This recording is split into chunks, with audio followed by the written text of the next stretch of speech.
My name is Bart. I work for the Patrick Volvo service department. Today we're going to be road testing the XC90. We're going to be demonstrating the adaptive cruise control and the pilot assist on the vehicle.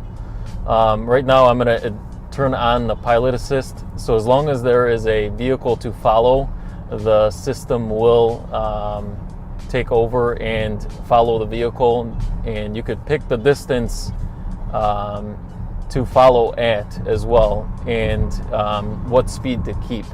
So right now we're on pilot assist. The vehicle is steering itself. You still have to hold the steering. The steering wheel has to sense that there is some pressure applied to the steering for it to work. If you were to let go of the steering and for an extended period of time, the pilot assist will shut off. But at this point, I am not steering the vehicle. I am not applying the gas pedal. The vehicle is driving itself. Like I said, you can adjust the distance and the speed. If you push on the button on the left-hand side of the steering at the top, that changes the distance that you follow the car. As you can see right now, the car is stopping itself. One is waiting till the last minute kind of to stop, whereas if you have it set on 3 or 4 bars distance, it's a more comfortable stop, not as aggressive of a stop. So right now the vehicle is still accelerating on its own without me even applying the gas, and it will stop as soon as this vehicle in front of us stops as well. But like I said, if you're traveling at a higher speed, you still have to have some pressure on the steering, because if you do let go of the steering for a prolonged time, you will get an alert to apply pressure to the steering, and if you don't, it will disengage. The pilot assist will disengage. So right now we're at a stop, and we're waiting for the light to change. As soon as the light changes, because of the start-stop activating, we do have to hit the plus sign on the left-hand side of the steering. That turns the vehicle back on and enables the adaptive cruise control as well. So that's where we're at right now. The way the system works is the camera has to have a car to follow, a vehicle to follow, for the pilot assist and the adaptive cruise control to work. And also it reads the lines on the road. So if the lines are not clear or you're in a construction zone, it may cause the system to stop working, and then you have to take control until it picks up the lanes again. But that would happen if for some reason it wasn't able to pick up the lanes. So right now we're still waiting. Light's green. We have to hit the plus button on the top, and the vehicle is accelerating on its own and steering on its own as well. I'm just applying a little bit of pressure to the steering. And then again, you can change the distance, the following distance on the vehicle with the bars on the left-hand side here. And if you shorten the bars, you'll follow the vehicle closer, and it will also brake a lot later versus having more bars, setting a greater distance from the vehicle in front of you. Then it brakes sooner, so it's not as aggressive brake. So we are setting up the adaptive cruise control right now. I did want to mention that if you do step on the accelerator or brake or use your turn signal, it will deactivate the adaptive cruise control and or pilot assist, depending on which one you're using, if you're using one or the other or both. And so an example here right now, I have the adaptive cruise control set to on only.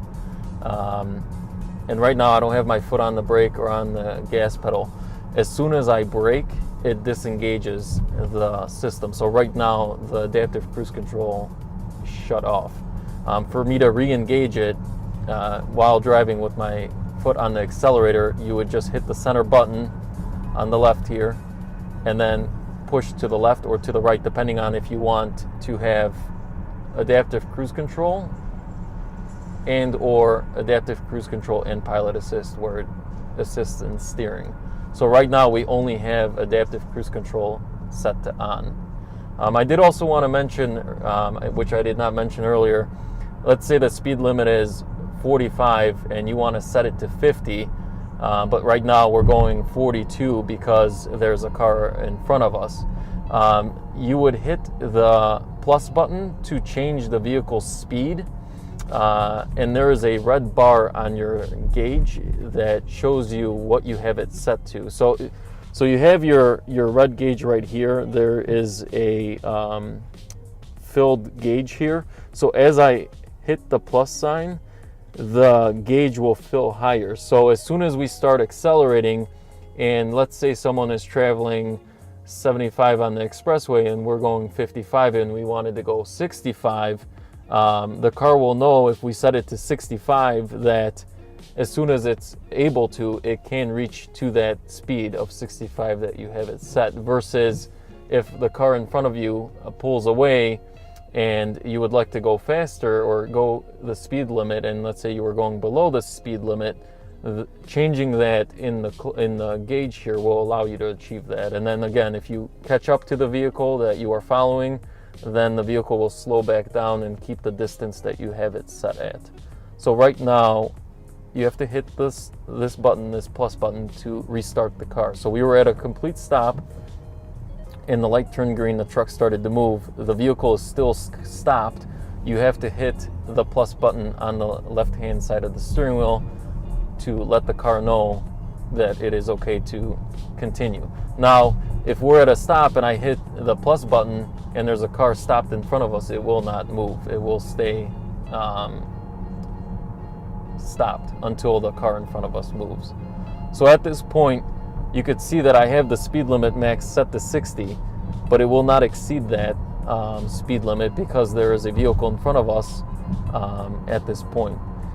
That red bar that I mentioned before, right now we are traveling 45 miles an hour, 47 miles an hour, but the speed limit is 45, so that's why you have that red bar. So my apologies, earlier I said that you would set the red bar, but the red bar means that is what the speed limit is, and you can adjust the speed that you want the vehicle to max out at in adaptive cruise control with the plus and the minus on the left-hand side of the steering wheel.